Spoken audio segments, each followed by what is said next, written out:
জয় মা লক্ষ্মী বন্ধুরা, বাস্তু কথা ইউটিউব চ্যানেলে আপনাদের স্বাগতম। বাঙালির 12 মাসে 13 পার্বণ, তারই মধ্যে একটি গুরুত্বপূর্ণ উৎসব অক্ষয় তৃতীয়া। তবে শুধু বাঙালি নয়, গোটা দেশের হিন্দুদের জন্যই এই উৎসব অত্যন্ত শুভ। বৈশাখ মাসের শুক্লপক্ষের তৃতীয়া তিথিতে অক্ষয় তৃতীয়ার পুজো হয়। সংস্কৃত অনুসারে অক্ষয় শব্দের অর্থ হল যার কোনো ক্ষয় নেই, অর্থাৎ যা কখনো শেষ হয় না। সেই সঙ্গে শাস্ত্রমতে অক্ষয় তৃতীয়া সুখ প্রদানকারী এবং পাপ নাশকারী তিথি।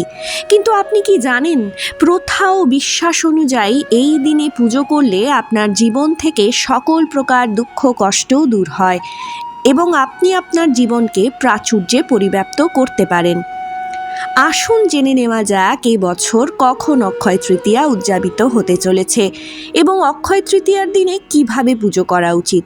তবে তার আগে ভিডিওটি শেষ পর্যন্ত দেখুন এবং আমাদের চ্যানেল বাস্তু কথা অবশ্যই সাবস্ক্রাইব করুন। এবছর অক্ষয় তৃতীয়া 10ই মে শুক্রবার পড়ছে। তৃতীয়া তিথি 10ই মে সকাল 4:17 শুরু হবে এবং 11ই মে সকাল 2:50 শেষ হবে। অক্ষয় তৃতীয়ার দিনের পুজোর শুভ সময় হল সকাল 5:49 থেকে 10ই মে দুপুর 12:23 পর্যন্ত। অক্ষয় তৃতীয়ায় আবুজা মুহূর্ত সারাদিন থাকে। এটা দৃঢ়ভাবে বিশ্বাস করা হয় যে আবুজা মুহূর্তে যে কাজই করা হোক না কেন তা সর্বদা সফল হয়। এই দিনে ভগবান বিষ্ণু ও মা লক্ষ্মীর আরাধনার উপর জোর দেওয়া হয়। আসুন এবার জেনে নিই এই দিন কিভাবে পুজো করবেন। অক্ষয় তৃতীয়ার দিন খুব সকালে উঠুন, স্নান সেরে একটি তামার পাত্রে বিশুদ্ধ জল নিন। এবার পূর্ব দিকে মুখ করে ভগবান সূর্যকে জল অর্পণ করুন এবং এই মন্ত্রটি জপ করুন। ওং ভাস্করায় বিগ্রহে মহাতেজায় ধীমহি তন্য সূর্য প্রচোদয়াৎ এবং অন্ন নিবেদনের মাধ্যমে পুজো শেষ করুন। এই দিন উপোস করলে আখের রস পান করেই উপোস ভাঙার নিয়ম।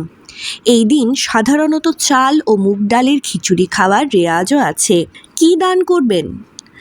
দান ধ্যান ছাড়া কখনোই জীবনে সমৃদ্ধি আসে না। ভাত, ঘি, ফল, জামাকাপড়, তেঁতুল, সবজি ও ফল দান করুন এই দিন। কি কিনবেন? বর্তমানে অক্ষয় তৃতীয়ায় সোনা ও রূপো কেনার পাশাপাশি নতুন ব্যবসা শুরু করা খুবই শুভ বলে মনে করা হয়। এদিনে বিবাহ করলে দম্পতিদের জীবনে সর্বদা সুখ ও সমৃদ্ধি থাকে। অক্ষয় তৃতীয়ার দিনে নতুন বাড়িতে গৃহপ্রবেশ করা বা একটি নতুন বাহন কেনাও খুব শুভ বলে মনে করা হয়। তো বন্ধুরা, ভিডিওটি কেমন লাগলো কমেন্ট সেকশনে অবশ্যই জানান। ভালো থাকবেন। ধন্যবাদ।